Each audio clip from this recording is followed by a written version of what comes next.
यो सभामा यो बेलामा हाम्रो आजका कार्यक्रमका प्रमुख अतिथि पार्टीका श्रद्धेय अध्यक्ष सम्माननीय प्रधानमन्त्री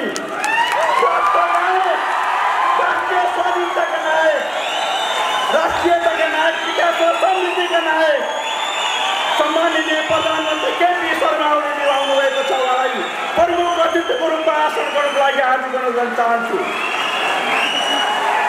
आज विदेशीको लागि छिमेकीको लागि छिमेकी रिसाउँछ भनेर छिमेकीलाई खुसी पार्नको लागि छिमेकीको लागि हामी चुनौती दिन चाहन्छौँ। हामीलाई गर्व छ, हाम्रो नेतृत्वप्रति हामीलाई गर्व छ, हाम्रो नेतृत्वप्रति हामीलाई गर्व छ। आज आदरणीय कमरेडहरू सबै बस्नु होला। विभिन्न प्रदेश कमिटी, जिल्ला कमिटी लगायत पार्टीका सम्पूर्ण कमिटीका यहाँ उपस्थित आमन्त्रित कमरेडहरू, जनवर्गीय, पेशागत र सामुदायिक सङ्गठनका कमरेडहरू र सबै उपस्थित जनप्रतिनिधि निकायमा रहेका कमरेडहरू सहित सम्पूर्ण कमरेडहरू, आज हामी एउटा विशेष परिस्थितिमा छौँ। हाम्रा विरुद्ध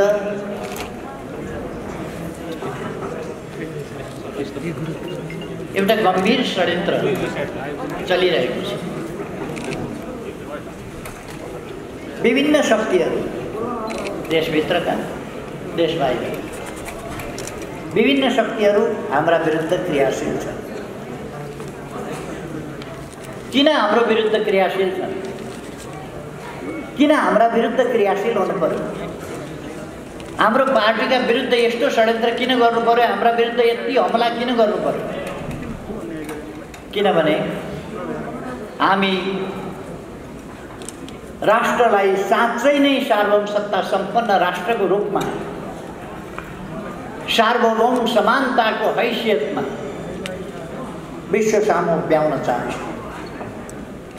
हामी हाम्रो देशलाई साँच्चै नै स्वतन्त्र राष्ट्रको रूपमा उभ्याउन चाहन्छौँ। हामी हाम्रो स्वाधीनतालाई माया गर्छौँ र त्यो स्वाधीनताको स्वाधीन छौँ भन्ने तर पराधीनतालाई स्वीकारेर व्यवहार गर्ने काम हामी गर्दैछौँ। हामीले हाम्रो देशको भौगोलिक अखण्डतालाई माया गर्छौँ, त्यसका लागि सङ्घर्ष गर्छौँ, त्यसको रक्षा गर्छौँ र भौगोलिक अखण्डतालाई जोड्छौँ। हामी हाम्रा देशका राष्ट्रिय हितहरूको रक्षा गर्छौँ। यसरी राष्ट्रिय सवालमा, राष्ट्रियताको सवालमा भन्ने हो भने हामी सार्वभौम सत्ता, स्वाधीनता, स्वतन्त्रता, हाम्रो भौगोलिक अखण्डता र हाम्रा राष्ट्रिय हितहरूको हामी अरू थुप्रै राष्ट्रिय हितहरू छन्, तिनीहरूको हामी रक्षा गर्छौँ, दृढताका साथ रक्षा गर्छौँ। यो कुरा व्यवहारले छर्लङ्ग देखियो। यो कुरा देशका शत्रुहरूलाई, जनताको एकता र उन्नति देख्न नचाहनेहरूलाई, यो देश एउटा स्वाधीन सार्वभौम देशको हैसियतमा उठेको हेर्न नचाहनेहरूलाई र आफ्ना साना संकीर्ण वैयक्तिक स्वार्थका लागि राष्ट्रिय स्वार्थ तिलाञ्जली दिन नहिचकिचाउने तत्त्वहरूका लागि यो हाम्रो व्यवहार बडो सही नसक्नु व्यवहार भयो। हामीले हाम्रो राष्ट्रिय आकांक्षा समृद्ध नेपाल र सुखी नेपाल, नेपाल समृद्ध हुनुपर्छ, नेपाली जनता सुखी हुनुपर्छ, यो राष्ट्रिय आकांक्षा तय गरेको छ। यो सानो कुरा होइन। यसभित्र यसको व्याख्या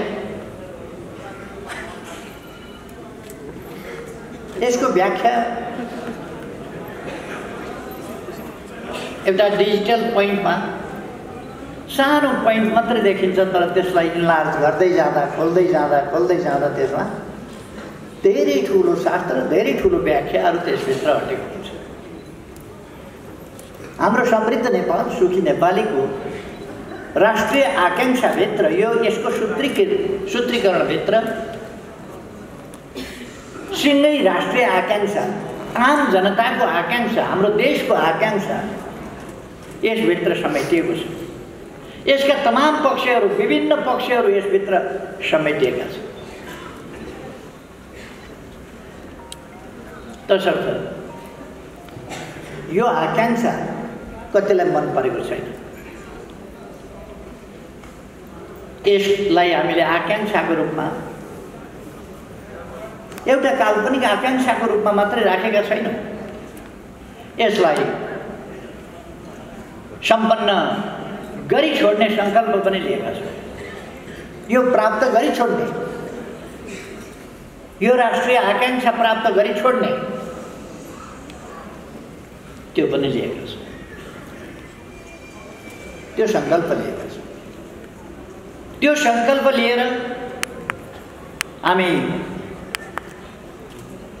त्यसलाई कसरी प्राप्त गर्ने, त्यो सङ्कल्प कसरी कार्यान्वयन गर्ने, त्यो कसरी उपलब्ध हुन सक्छ सङ्कल्प, त्यसका लागि हामीले नीतिहरू बनाएका छौँ, कार्यक्रमहरू बनाएका छौँ, दृष्टिकोणहरू दिएका छौँ, कार्ययोजना बनाएका छौँ र विभिन्न लक्ष्यहरू निर्धारण गरेका छौँ। विभिन्न सेक्टरल लक्ष्यहरू निर्धारण गरेका छौँ। भ्रष्टाचार हटाउने, स्वच्छता कायम गर्ने, पछौटेपन हटाएर एउटा आधुनिक विकसित राष्ट्रको रूपमा नेपाललाई अगाडि बढाउने, यसका लागि पूर्वाधारको विकास। पूर्वाधार दुई प्रकारका हुन्छन्। एउटा मानवीय संसाधनको विकास, शिक्षाको क्षेत्रमा हामीले ध्यान दिनु पर्यो। औपचारिक शिक्षा, हाम्रा बालबालिका अबको विश्वमा प्रतिस्पर्धा गर्न सक्ने गरी श्रेष्ठ साबित हुने गरी आफ्ना क्षेत्रबाट, आफ्ना क्षेत्रका विषयमा विशेष ज्ञाताको रूपमा दखल राख्न सक्ने गरी उनीहरूलाई शिक्षित बनाउनु पर्यो। त्यसै गरेर हामीले प्राविधिक शिक्षा, हामी बालबालिका हुर्केलान् र देश बनाइदेलान् भनेर मात्रै पर्खिन सक्दैनौँ। आजकै जनसमुदायलाई सचेत बनाउने, सङ्गठित बनाउने, तालिम दिने, व्यावसायिक तालिम दिने, विकासका योजनाहरू दिने, उनीहरूलाई त्यो विकासको योजना कसरी कार्यान्वयन गर्ने भन्ने कुरा लगाउने, युवाहरूलाई कसरी रोजगारीका अवसरहरू देशभित्र सिर्जना गर्ने, त्यसबाट कसरी जाने, ती कामहरू हामी गरिरहेका छौँ। यी कुराहरू मानिसहरूलाई सही छैन। हामी शिक्षाको क्षेत्र, स्वास्थ्यको क्षेत्र, सेवाका क्षेत्र, यिनीहरूको विकास गर्ने, पर्यटनको क्षेत्र विकास गर्ने, त्यसलाई विकास गर्ने भन्दै जाने, होला नि विकास भनेर छोड्ने होइन। योजनाबद्ध ढङ्गले विकास हामी कसरी गर्न सक्छौँ भन्ने हिसाबले विकास गर्ने, त्यस प्रयासमा हामी जुटेका छौँ। त्यसै गरेर पूर्वाधारका सन्दर्भमा बाटाघाटा, पुल पुलेसा, दुर्गम ठाउँमा झोलुङ्गे पुल, टोइन विस्थापन, हवाई यातायातको विस्तार, यी कामहरू योजनाबद्ध ढङ्गले हामीले कहाँ के गर्नुपर्छ भनेर गर्दैछौँ। हाम्रो कामको गति, हाम्रो कामको वेग असाधारण छ। कहिले कहिले 10 वर्षमा 1 वर्षमा 10 किलोमिटर मात्रै बाटो बन्थ्यो, 1 वर्षमा 10 किलोमिटर जम्मा। अहिले 1 दिनमा 5.7 किलोमिटरका दरले कालोपत्रे बाटो बन्छ।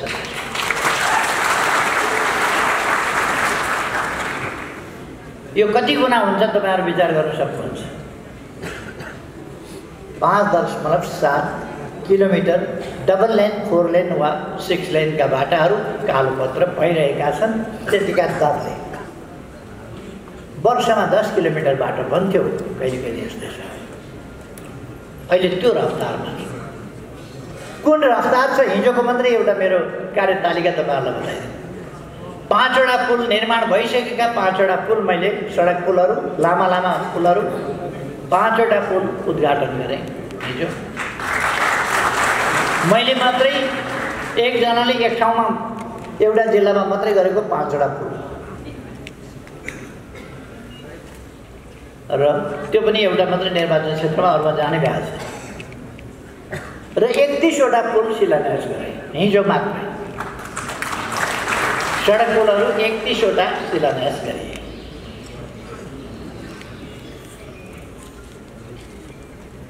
आज म यहाँ तपाईहरुसँग भेटघाटका लागि आएँ, तपाईहरुसँग केही विचार राख्नका लागि आएँ। तर सँगै गण्डकी प्रदेशको प्रशिक्षण प्रतिष्ठानको शिलान्यास पनि गरेँ। यस बीचमा यी 3 वर्षहरूमा कति विकास भएको छ, कति फरक परेको छ, तपाईहरु आफै देख्न सक्नुहुन्छ। केमा फरक परेको छ, कति फरक परेको छ। हामी कृषि क्षेत्रलाई आधुनिकीकरण गर्दैछौँ, कृषिको आधुनिकीकरण, व्यावसायिकीकरण गर्दैछौँ। यसबाट रोजगारीका थुप्रै अवसर सिर्जना हुनका साथै आधुनिकतातर्फ देश बढ्छ। किनभने कृषि उपजको आधुनिकीकरणसँग, व्यावसायिकीकरणसँग सँगसँगै हामीले त्यसलाई ठुलो मात्रामा उत्पादन गर्ने कुराले बजार खोज्छ। हाम्रो बजार पर्याप्त हुँदैन, त्यसले वैदेशिक बजार खोज्छ। अथवा हामी अरूका सामान किनेर ल्याएर उपभोग गर्ने उपभोक्ता मात्रै होइन, हामी अरूलाई सामान बिक्री गर्ने उत्पादक र विक्रेता पनि हुन्छौँ। हामीले त्यो बाटो समातेका छौँ। त्यसर्थ म साथीहरूलाई भन्न चाहन्छु, हामी विकासको बाटोमा तीव्र गतिले अगाडि बढेका छौँ। जब नमान्नुहोला, यदि म माथि कुनै शारीरिक हमला नै भयो वा मेरो ज्यान तलमाथि भइहाल्यो भने पनि अनौठो नमान्नुहोला। तर त्यस्तो हुन दिइने छैन, हामी सतर्कता अपनाउँछौँ।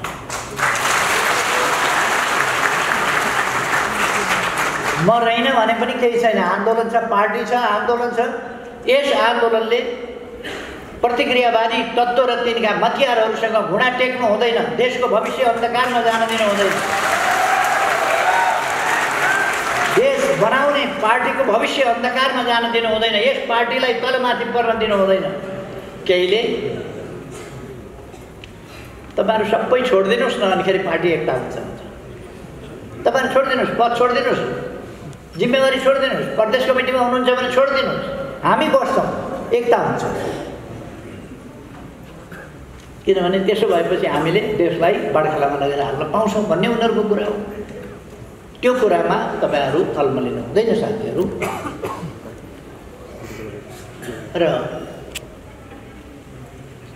हामी हरेक परिस्थितिको सामना गर्छौँ। हरेक परिस्थितिको हामी पूर्ण रूपमा हामीले लडेर ल्याएको हो। यसको पक्षमा हामी हुन्छौँ, रक्षा गर्छौँ, यसलाई सही व्यवहारमा उतार्छौँ। हाम्रो आचरण, अभ्यास, व्यवहार पनि पूर्ण लोकतान्त्रिक हुन्छ, त्योभन्दा बाहिर हामी जाँदैन। तर हामी अपराधी तत्त्वहरूसँग लडिरहेका छौँ। अपराधी तत्त्वहरूको सामना गर्नु परिरहेको छ। हामीले जाल, जेल, षड्यन्त्र, टिक्रम बाहेक उनीहरूसँग राजनीति पनि छैन। लोकतान्त्रिक मूल्य मान्यता पनि छैन, बोल्ने के पनि टुङ्गो छैन। कसरी को रिस उठ्छ मान्छे, त्यसको अपमान कसरी गर्न सकिन्छ त्यो तपाईँहरूले देख्नुभएको छ। कसरी अपमान गर्न सकिन्छ, मेरो अपमान कसरी गर्न सकिन्छ, झुटा लान्छना कसरी लगाउन सकिन्छ, त्यो झुटा लान्छनाहरूलाई कसरी प्रचारित गर्न सकिन्छ, त्यो काम उनीहरूले विधिवत 19 पृष्ठ लामो झुटा आरोपहरूको पुलिन्दा तयार गरेर विश्वव्यापी रूपमा प्रचार गरेको तपाईँहरूले देख्नु। त्यो किन गर्नु परेको थियो? त्यो झुटा लान्छनाहरूको पुलिन्दा किन?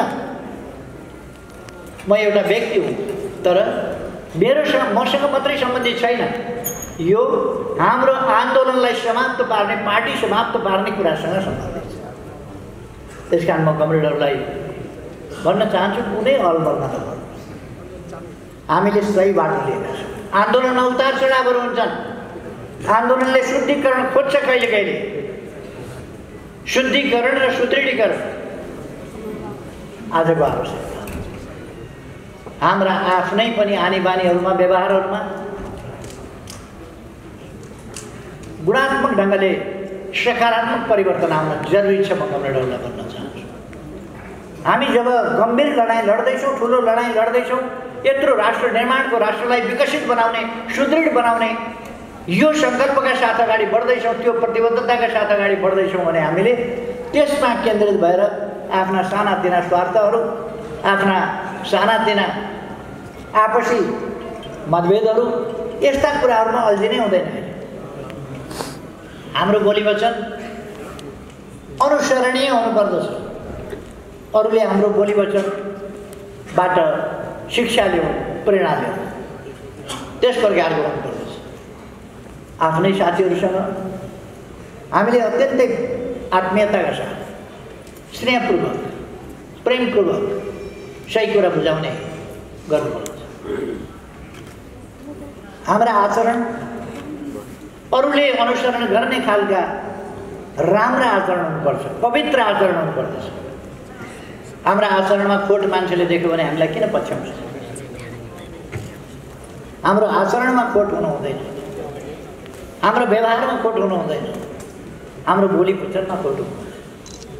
किनभने हाम्रो उद्देश्य महान छ, खोट रहित उद्देश्य, खोट नभएको महान उद्देश्य पुरा गर्नका लागि आचरण, व्यवहार, विचार, शैली, तरिका यी सबै कुरा खोट रहित बनाउनुपर्छ हामीले।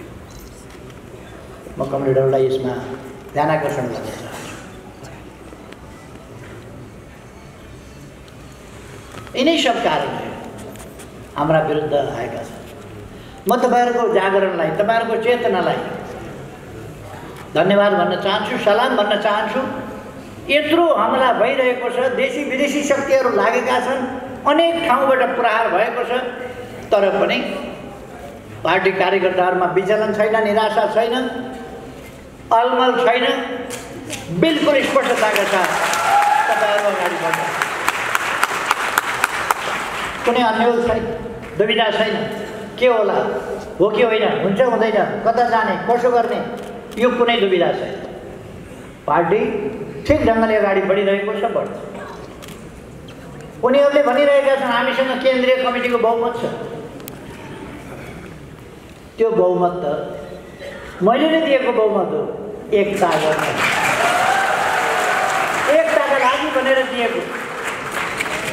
केन्द्रीय कमिटी बनाउँदा मैले मेरो नोट कपीमा नाम लेखेर केन्द्रीय कमिटी बनाएको, महाधिवेशनबाट छानिएर आएको, चुनाव जितेर आएको कुनै कमिटी हो र त्यो? एकताका लागि, पार्टीको एकताका लागि, देश बनाउनका लागि दिएको। तर उहाँहरू षड्यन्त्रपूर्ण ढङ्गले बेसरी बार्गेन गर्दै हुनुहुन्थ्यो त्यस बेला। किन भनेको त यो त पार्टी बिगार्ने, देश बिगार्ने उद्देश्य त लुकेकै रहेछ त्यस बेला। नत्र मलाई त बहुमत चाहिएन, मैले त बहुमत हुनुपर्छ मेरो भनेर हेरिनँ, किन म त अध्यक्ष नै थिएँ, मैले त बहुमत राख्न सक्थेँ, बहुमत नभई एकता गर्दिनँ भन्न सक्थेँ होला। तर मैले त बहुमत सहमत केही पनि हेरिनँ नि। एकताबद्ध भएर जाउँ, देश बनाऊ, मिलेर अगाडि बढौँ, आन्दोलनलाई बलियो बनाऊ भनेर मैले कसैको हिसाब नगरिकन यसको यति जसले जति जति भन्छ त्यति त्यति दिएर पार्टी एकता गरेको। एकीकरण गरिसक्ने बित्तिकै उहाँहरूले आफ्नो धन्दा सुरु गर्नुभयो। पार्टी कब्जा गर्ने, आन्दोलन ध्वस्त पार्ने, देश बर्बाद बनाउने, यस देशमा कम्फर्टेबल सरकार बनाइदिने, त्यो रहेछ उहाँहरूको कम्फर्टेबल। यो देश बनाउने सरकार होइन, यो देशको विकास गर्ने सरकार होइन, यो देशका जनताको सेवा गर्ने सरकार होइन, जनतालाई सेवा सुविधा उपलब्ध गराउने सरकार होइन, यस देशमा पूर्वाधार विकास गर्ने सरकार होइन, कसैका लागि कम्फर्टेबल हुने सरकार, कम्फर्टेबल हुने सरकार बनाउनु पर्छ। उहाँहरूको त्यो रहेछ योजना। त्यस योजना अन्तर्गत लिएको त्यो बहुमतको उहाँहरू पुरा गरिरहनु भएको छ। जुन हातले नाम लेख्यो त्यस हातले नाम काट्न सक्छ, नियुक्ति दिनेले नियुक्ति बदल गर्न सक्छ, नियुक्ति दिनेले नियुक्ति रद्द गर्न सक्छ। त्यसै कारण मैले अस्तिको दिन मात्रै मुख्य सचेतक बनाएको थिएँ देवप्रसाद गुरुङलाई। अस्तिका दिन मात्रै मैले बनाएको मैले हटाइदिएँ। अस्तिका दिन मात्रै अर्को मुख्य सचेतक मैले नियुक्त गरेँ, मैले गर्ने हो। उहाँहरूले भनेको केन्द्रीय कमिटी पनि मैले बनाएको हो। जरुरी परेका बेला अहिलेसम्म मैले उहाँहरूलाई चलाएको छैन है, चलाएकै छैन। हाम्रो पार्टीमा उहाँहरू सामना गर्न नसक्नु, मुख देखाउन नसक्नु, लाजले भाग्नु एउटा कुरा हो। बदमासी देखिएपछि भाग्नु एउटा कुरा हो। तर उहाँहरूको पद केही पनि चलाइदिएको छैन। आउनुहोस् न त, अध्यक्ष हुँदै हुनुहुन्छ। अब बाटामा अध्यक्ष भएँ भनेर, माइतीघर मण्डलामा अध्यक्ष भएँ भनेर, कार्की ब्याङ्केटमा अध्यक्ष भएँ भनेर, अन्त अध्यक्ष भएँ भनेर, कतै दलको नेता छानिए म भनेर, यिनीहरू त आफै अबिर लाउँछन्, आफै लड्डु खान्छन्, आफै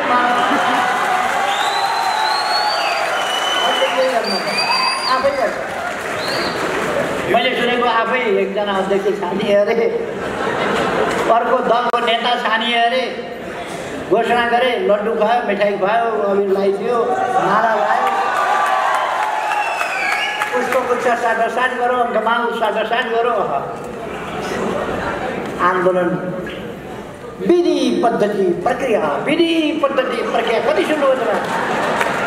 सुन्नुभयो होइन? विधि प्रक्रिया पद्धति सुन्न त खुबै सुन्नुभयो, देख्ने बेला पनि छर्ला नदेख्नुभयो नि त होइन? विधि पद्धति प्रक्रिया कस्तो रहेछ उहाँहरूको विधि पद्धति प्रक्रिया?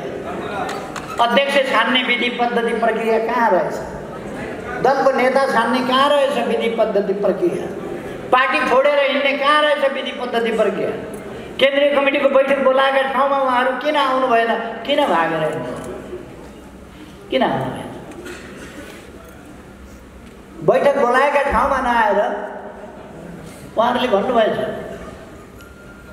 हामीसँग केन्द्रीय कमिटीको बहुमत छ भनेर। त्यो बहुमत कहाँ पुष्टि भयो? कहाँ पुष्टि भयो? त्यो पुष्टि भएको छैन। त्यो बहुमत होइन। कार्की ब्याङ्केटमा कसैलाई भोज खान बोलाएर भोज खान आएका मान्छे जतिलाई गनेर म तेरोतर्फ यति मान्छे छन् भनेर बहुमत हुन्छ? पार्टीमा कमिटीमा आउनु पर्यो, अध्यक्षले बोलाएको बैठकमा आउनु पर्यो, महासचिवले बोलाएको बैठकमा आउनु पर्यो, दलको नेताले बोलाएको बैठकमा आउनु पर्यो। उहाँहरू दलको नेता फेर्नुहोस् न, विधिवत फेर्नुहोस्, बैठक बोलाइदिन्छु, आउनुहोस् न विधिवत। यी आवधिक कुरा गरे, अहिलेका कुरा भयो। अहिलेको यो परिस्थिति, जुन परिस्थितिमा हामीले यस्तै अब तपाईँहरूले देखिहाल्नुभएको छ, प्रधानमन्त्रीको खोजी कत्रो भइराखेको छ, दौड छ प्रधानमन्त्रीको खोजीमा।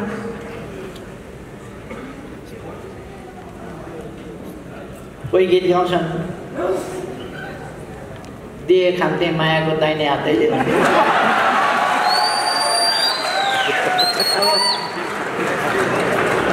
साथीहरूले मानिदिए भने म पनि हुन्छु भन्छ एउटा, माने भने त म पनि हुन्थेँ भन्छ। त्यही दिए खान्थे मायाको दाहिने हातैले।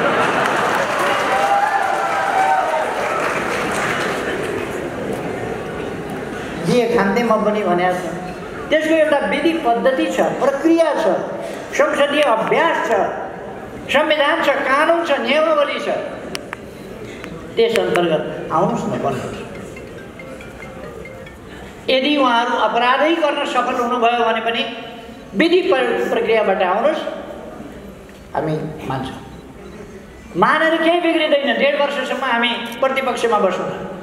1.5 वर्ष प्रतिपक्षमा बसेपछि 2/3 को बहुमत सहित फेरि हामी फर्केर जान्छौँ। 2/3 को बहुमत। किन हामीलाई कुनै छलछाप गर्नु छैन, कुनै ढाड छलका कुरा गर्नु छैन, कुनै जालझेल गर्नु छैन, कुनै टिक्रम गर्नु छैन। हाम्रो उद्देश्य देश बनाउने हो, समृद्ध नेपाल, सुखी नेपालीको परिकल्पना हाम्रो परिकल्पना हो। यो उद्देश्य हाम्रो उद्देश्य हो, यो सपना हाम्रो सपना हो। यो हामी गरी छोड्छौँ। यसका लागि प्रयास गर्छौँ, यसका लागि जनताले हामीलाई साथ दिन्छ। त्यसकारण हामी 2/3 का साथ फर्किन्छौँ। फेरि अघिल्लो पल्ट पनि मलाई प्रधानमन्त्रीबाट उहाँहरूले हटाएको होइन, प्रधानमन्त्रीबाट हटाएको, हटाउने मान्छे यिनै माधव नेपाल प्रचण्ड, यिनै झलनाथ खनालहरू नै हुन्। एउटै पार्टीमा भएर पनि माधव नेपाल, झलनाथ खनालहरूले प्रचण्डलाई उकासेर हटाइहाल्नुपर्छ। कति दिनलाई भयो त्यो? मलाई त सिधै हाल्ने कुरा हो नि त्यस बेला। तर त्यो त हुँदो रहेछ। आन्दोलन ध्वस्त पार्ने कुरा थियो नि त्यस बेला उहाँहरूको योजना। त्यो त हुँदो रहेछ। फेरि आन्दोलन अगाडि बढ्यो। हामी फेरि अगाडि बढ्छौँ। केही छैन। पद्धति प्रक्रियाबाट आउनुहोस्। उहाँहरूको भाषा पद्धति प्रक्रिया छ न। प्रधानमन्त्री अविश्वास राखेर हटाउने होइन, गलत त्यार हटाउने। प्रधानमन्त्री हटाउने विधि पद्धति प्रक्रिया थाहा पाउनुभयो नि कस्तो रहेछ उहाँहरू। प्रजातन्त्र कस्तो रहेछ उहाँहरूको, प्रजातान्त्रिक अभ्यास कस्तो रहेछ उहाँको। अविश्वास प्रस्ताव राखेर हटाउन पाउनुहुन्छ नि उहाँहरूले। हटाउनुहोस् न अविश्वास प्रस्ताव राखेर। त्यो बाटो नजाने गलत त्यार। कुन लोकतान्त्रिक अभ्यासभित्र पर्छ? भारतमा गलत त्याएर प्रधानमन्त्री फेर्छन्। कमसेकम कुस्तीमा जसले जित्छ हार्छ भन्ने नियम राखे भए पनि हुन्थ्यो। गलत त्याउने एउटा नियम त कमसेकम चाहियो नि। कुस्ती नै खेल्ने, उहाँहरूलाई आफू बलियो छु भन्ने जस्तो लाग्छ भने प्रधानमन्त्रीसँग कुस्ती खेलेर जसले जित्छ त्यही प्रधानमन्त्री भन्यो भने राम्रै हुन्छ। अहिले मलाई उहाँले जितिहाल्नुहुन्छ, उहाँ हुनुहुन्छ, त्यसपछि उहाँले उहाँलाई निमाउनुहुन्छ, त्यसपछि अर्को आउँछ, अर्को निमाउँछ। दिनमा 2पल्ट 3पल्ट प्रधानमन्त्री फेरिन्छ। गलत त्याउने परिपाटी भन्दा त यो कुस्तीकै परिपाटी ठिक होला। होइन भने नियम बनाउँदा भयो। 1-1 महिनामा प्रतियोगिता आयोजना गर्दा केही त चाहियो नि नियम। अब सोझै उहाँहरू त गलत त्याउने। संसदीय अभ्यासका कुरा गर्ने हो भने त्यो अभ्यासमा जानु। यी अहिलेका आवधिक कुराहरू। हामीले संसदको बेहाल उहाँहरूले बनाएको, सरकारलाई राम्ररी काम गर्न नदिएको, यद्यपि हामीले थुप्रो काम गरेका छौँ, बलजफ्ती काम गरेका छौँ, अगाडि बढेका छौँ, अगाडि बढाएका छौँ। तर पनि उहाँहरूले हामीलाई काम गर्न व्यवधान गर्नुभयो, रोक्नुभयो। आयोगहरू बन्न सकेनन् 3-3 वर्षसम्म। संविधान बनेको 6 वर्ष आयोग बन्दैन। कस्तो त्यो स्थिति हामीले भोग्नु पर्यो। त्यसर्थ हामीले चल्दै नचल्ने भएपछि, देशको समय बर्बाद हुने भएपछि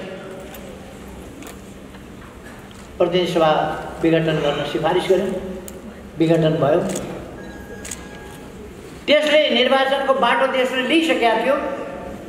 सर्वोच्च अदालतको फैसला यदि यो राजनीतिक विषय, राजनीतिक हिसाबले जनताका बीचबाट टुङ्गिने कुरा अलोकतान्त्रिक होइन।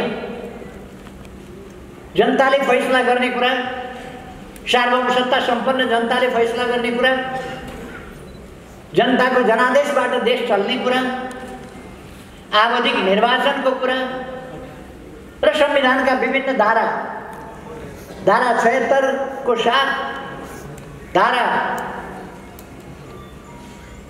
85 लगायतका धाराहरू र प्रधानमन्त्रीका अवशिष्ट अधिकार अथवा विभिन्न देशका लोकतान्त्रिक देशका अभ्यासहरू, यस्तो प्रणाली भएका देशका अभ्यासहरू, संसदीय व्यवस्था भएका देशका अभ्यासहरू, हाम्रै विगतका अभ्यासहरू सबैलाई हेर्दा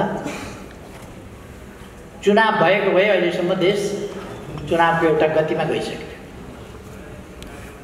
अब देश फेरि अन्यलमा फस्यो, अलबलमा फस्यो। जे भए पनि सर्वोच्च अदालतले फैसला गर्यो, हामी त्यसलाई मान्छौँ, कार्यान्वयन गर्छौँ। अब 23 गते प्रदेश सभाको बैठक बस्छ। त्यसका लागि हामीले आज बिहान मात्रै मन्त्री परिषदको बैठक बसेर 23 गतेका लागि सम्माननीय राष्ट्रपतिज्यू समक्ष सिफारिस गरिसकेका छौँ। 23 गते प्रदेश सभा बैठकको आह्वान गरिपाउँ भनेर 23 गते बैठक बस्छ। हामी मान्छौँ त्यसलाई, अदालतको फैसलालाई। तर त्यसले परिणाम के दिन्छ हामीले हेर्नुपर्ने हुन्छ। परिणाम के दिन्छ, कता लान्छ देशलाई? स्वस्थ अभ्यासतिर लान्छ कि अस्वस्थ अभ्यासतिर लान्छ? यी शक्तिहरू जो जनताका नाम सुन्ने बित्तिकै डराउँछन्, जनताका बिचमा जान डराउँछन्, ती शक्ति पार्लियामेन्टमा तिनको भूमिका कस्तो हुन्छ त्यो हेर्न पर्छ। ती कुराहरू हामीले हेर्न पर्छ। अब राष्ट्रिय राजनीति कता जान्छ त्यो हामीले हेर्नुपर्छ। तर म पार्टी अध्यक्षको हैसियतले कमरेडहरूलाई भन्न चाहन्छु, तपाईहरू किञ्चित घबराउनु पर्दैन। पार्टी समृद्ध नेपाल, सुखी नेपालीको गन्तव्यतर्फ दृढताका साथ अगाडि बढ्छ। लोकतन्त्रको रक्षाका लागि दृढताका साथ अगाडि बढ्छ। सङ्घीय लोकतान्त्रिक गणतन्त्रको रक्षाका लागि र त्यसको सफल कार्यान्वयनका लागि अगाडि बढ्छ। संविधानको रक्षा र कार्यान्वयनका लागि अगाडि बढ्छ।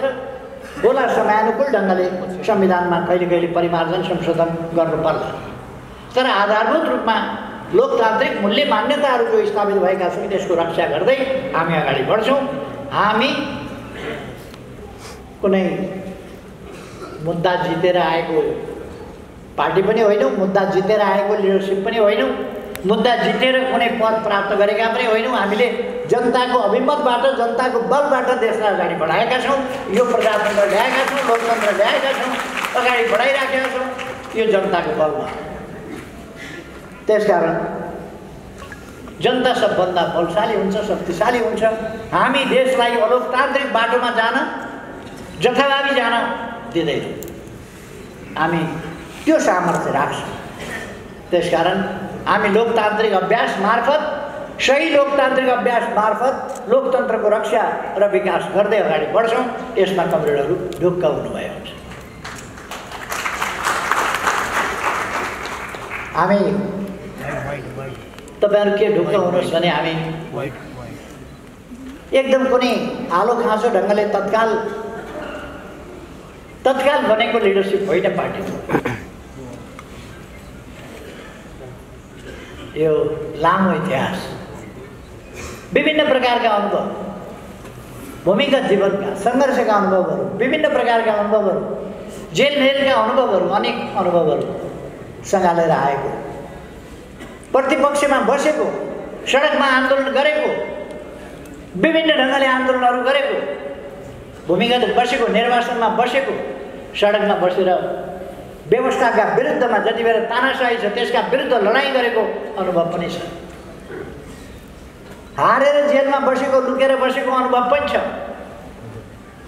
त्यो हामीले अलिकति हारेकै, मनले हारेका होइनौँ। हामीलाई दबाइएको त्यो दबावका विरुद्ध, त्यो दमनका विरुद्ध सङ्घर्ष गरेर फेरि हामी अगाडि आएका अनुभव पनि छन् हामीसँग। संसदमा प्रतिपक्षमा बसेर जनताका हितका पक्षमा, देशको हितको पक्षमा आवाज उठाएका अनुभव पनि छन् हामीसँग। र हामीसँग सरकार सञ्चालनका अनुभव पनि छन् र हामीले अरूभन्दा प्रतिपक्षमा हुँदा पनि अरूभन्दा उत्तम भूमिका खेलेका छौँ र सरकारमा हुँदा पनि अरूभन्दा उत्तम भूमिका खेलेका छौँ। सरकारमा हुँदा अरूभन्दा धेरै अगाडि कसरी देश विकास हुन सक्छ, कसरी देश विकास गर्न सकिन्छ भन्ने कुरा त्यो पनि हामीले गरेका छौँ। यो आन्दोलन एकै दिन फुत्ता आएको होइन। यो आन्दोलनका 72 वर्षका अनुभवहरू छन्। 72 वर्ष अगाडिका राम्रा उद्देश्य, 72 वर्ष अगाडिका देशमा सकारात्मक परिवर्तन ल्याउने र जनताको शासन व्यवस्था, लोकतान्त्रिक जनताको लोकतान्त्रिक प्रणाली स्थापना गर्ने उद्देश्य 72 वर्ष अगाडि स्थापना गरेका हाम्रा अग्रजहरूले स्थापना गरेका ती मूल्यहरू आज हामी दृढताका साथ अगाडि बढाइरहेका छौँ। त्यस बेला पनि हाम्रो पार्टी राष्ट्रियताको पक्षमा थियो, लोकतन्त्रको पक्षमा थियो, गणतन्त्रको पक्षमा थियो, सामाजिक न्याय र समानताको पक्षमा थियो र यस देशमा सामाजिक न्याय र समानताको पक्ष पोषण गर्ने वास्तविक लोकतन्त्रको, यहाँ राणातन्त्र हटाउने कुरा गर्नु एउटा कुरा हो, राजतन्त्रको पक्षमा लड्ने कुरा गर्नु एउटा कुरा हो, तर राणातन्त्र र राजतन्त्रका बिचको लडाइँमा एकतिर लागेर त्यो साँडे जुधेका ठाउँमा बाछो एकतिर धुरा पस्छ, त्यस्तो धुरा पस्ने पार्टी होइन यो। यसले दुईटै प्रतिक्रियावादी शक्तिहरूलाई फाल्नुपर्छ, सामन्तवाद फाल्नुपर्छ भन्ने स्पष्ट अडान उसै बेलादेखि लिएको, उसै बेलादेखि बलिदानपूर्ण सङ्घर्ष गरेर आएको हो यो पार्टी।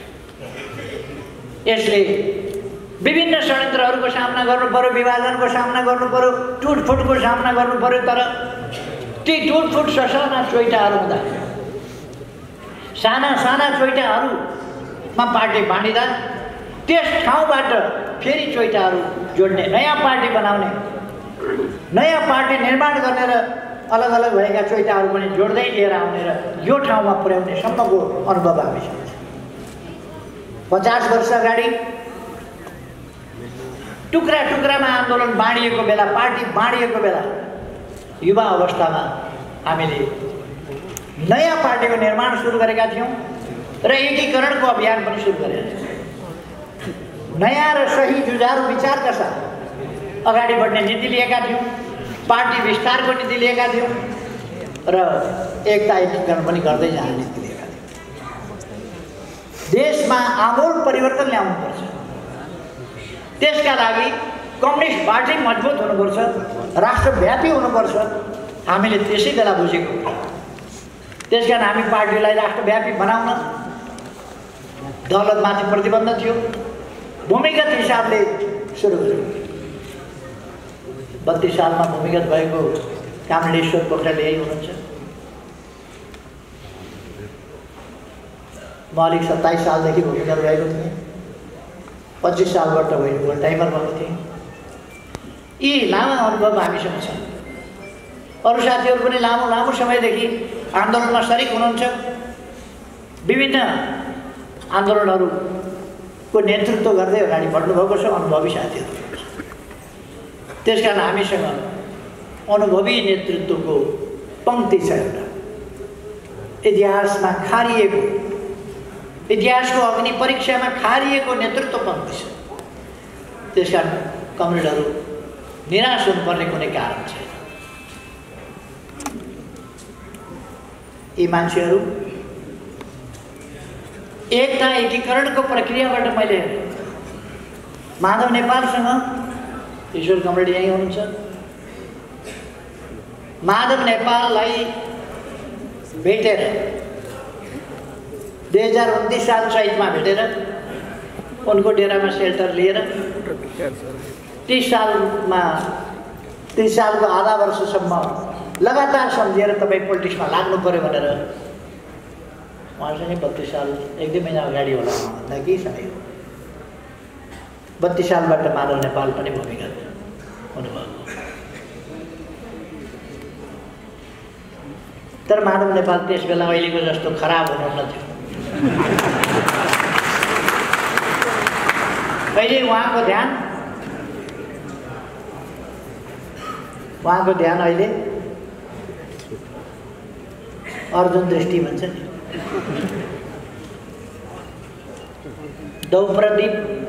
द्रौपदी प्राप्त गर्नका लागि अर्जुनले माछाको आँखामा निशाना हान्नु परेको थियो। त्यही पनि माथि माछा छ, तल पानीमा हेरेर,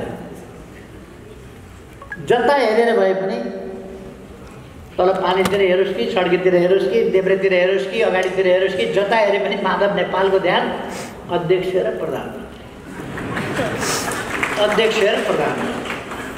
त्यही पनि उधारो होइन, त्यो तपाईँहरूले पटक पटक सुन्नुभएको छ, प्रसिद्धै छ, त्यो उधारो होइन। उहाँ मसँग नलड्या भए हुन्थ्यो नि चुनाव। उहाँलाई हामीले 15 वर्षसम्म निर्विरोध छोड्यौँ। उहाँ अल्पमतमा परेका बेला हामी नै अगाडि सरेर यसरी हुँदैन भनेर उहाँलाई जोगायौँ। के गरिएन? 15 वर्ष कालमा बोकियो। कहिले दाम चढाउन जान्छ अनि हाम्रो शिर न्याउनुहुन्छ। परिक्रमा गरेर दाम चढाएर ढोक्ने भनेपछि के भयो? अहिले गणतन्त्रका ठुला गफ गरेका छ।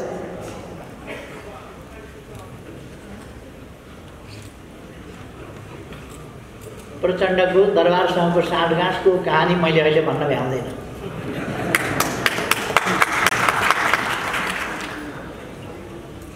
प्रचण्ड दरबारसँगको साँठगाँठ, दरबारसँग मात्रै होइन नि, खराब तत्त्व सबैसँग भित्री साँठगाँठ प्रचण्डको हुन्छ। सबै खराब तत्त्वसँग भित्री साँठगाँठ।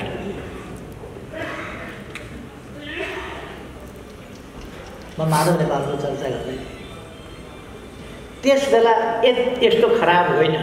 एउटा युवा विद्यार्थी महेन्द्र मोहन क्याम्पसमा पढ्दै गरेको, नजिकैको नेपाल ब्याङ्कमा सानोतिनो जागिर खाँदै गरेको, अलिक देशमा केही राम्रै भयो हुन्थ्यो भन्ने पवित्र भावनाको युवा। उहाँलाई त्यसै कारण मैले राजनीतिमा आउनुहोस् लाग्नुहोस् भनेर अलिक परिचालन गर्दै राजनीतिमा प्रेरित गरेँ। पछि यसरी हुन्छ भन्ने थाहा पाएको भए त त्यति कोसिस नगरे भए पनि भनेर, तर धेरै कोसिस गर्यो, धेरै मेहनत गर्यो। जे होस्, माधव नेपालले आफू पदमा नभएपछि अर्कालाई कहिल्यै नसहने, कहिल्यै नसकाउने, आफू हुँदा ठिक छ गुटबन्दी गर्ने, अरूलाई दमाउने। तपाईँहरूलाई थाहा छ, म त कुनै कार्यक्रममा जान पनि पाउँदैन थिएँ। कसैले बोलायो भने स्पष्टीकरण सोधिन्। म कतै गएर बोलेँ भने क्यासेट ल्याएर यहाँ राखेर माधव नेपाललाई बुझाउनु पर्थ्यो। त्यो क्यासेट लगेर उनका समर्थकहरूले के बोल्यो के बोल्यो भनेर क्यासेट सुनाउनु पर्थ्यो। कसैले बोलाउन नपाउने, कतै जान नपाउने, पत्र पत्रिकामा अन्तर्वार्ता दिन नपाइने, टेलिभिजनमा कतै गएर बोल्न नपाइने। एउटा हवलदारको भूमिका खेल्ने यो सिरियलमा एउटा हवलदारको भूमिका खेल्छ, ट्राफिकको भूमिका। कानुन कडा छ भन्छ नि। माधव नेपालका पाला त्यस्तै थियो, कानुन कडा।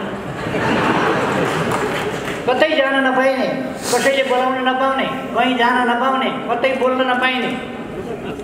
कहीँ बलजस्ती गएर बोल्यो भने उनका मान्छेले रेकर्ड गर्नुपर्ने र उनका हजुरमा बुझाउनु पर्ने, होइन भने त्यसले पनि खप्की खान्थे, कारवाही गर्नु पर्थ्यो। किन रेकर्ड गरेर के बोल्यो, टिपट गई के बोल्यो।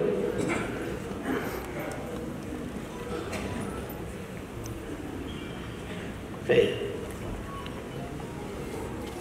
अहिले केही मानिसहरू, खराब मान्छेहरू हटाएर, हामीले हटाएको होइन,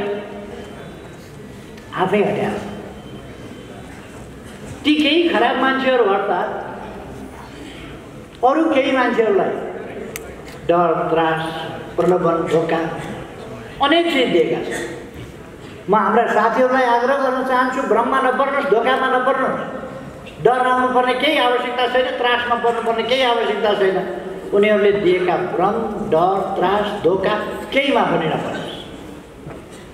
देशप्रति वफादार हुनुहोस्, आन्दोलनप्रति वफादार हुनुहोस्, पार्टीप्रति वफादार हुनुहोस्, जनताप्रति वफादार हुनुहोस्, हाम्रा महान उद्देश्यहरूप्रति वफादार हुनुहोस्, हाम्रो पवित्रताप्रति वफादार हुनुहोस्। त्यो विश्वासका साथ अगाडि बढौँ। सबैमा धेरै धेरै शुभकामना। धन्यवाद। हार्दिक हार्दिक धन्यवाद।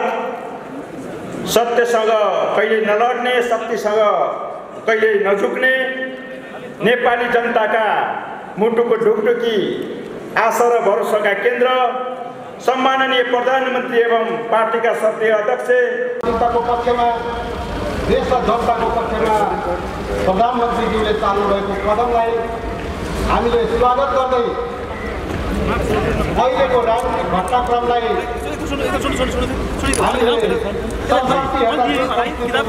भएको छ। यो परिस्थितिमा कांग्रेस पार्टीको एकता ध्रुवीकरणको आवश्यकता महसुस गर्दै राष्ट्रिय स्वाधीनताको पक्षमा सम्माननीय प्रधानमन्त्रीज्यूले चाल्नुभएको